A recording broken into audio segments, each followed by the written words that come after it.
Hello বন্ধুরা, কেমন আছো সবাই? আবার নতুন একটা ভিডিও নিয়ে আসলাম তোমাদের সামনে। অনেক দিন পর ভিডিও বানালাম, কারণ এখন সময় পাচ্ছি না ভিডিও বানাতে।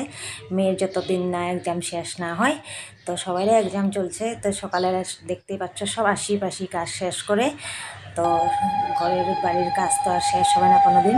তো সব শেষ করে আমি স্নান করে পুজো দিতে আসলাম। আর আজকে বৃহস্পতিবার, পুজো দিতে অনেকটা দেরি লাগে।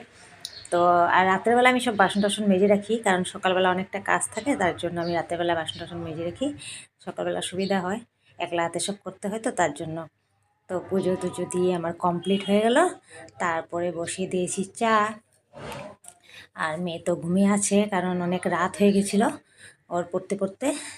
তো চা বসিয়ে দিলাম আর ব্রেকফাস্ট বানিয়ে নিলাম। তো আমি আমার বর বসে খাচ্ছি এখানে। আর মেয়ে উঠেছে ঘুম থেকে, কিন্তু এখন খাবে না, ওর সঙ্গে সঙ্গে ঘুম থেকে উঠে খায় না, পরে খাবে। তো আমরা দুজন খেয়ে নিচ্ছি। তো ভিডিওটা ভালো লাগলে লাইক কমেন্ট করে দিবে। সবাই ভালো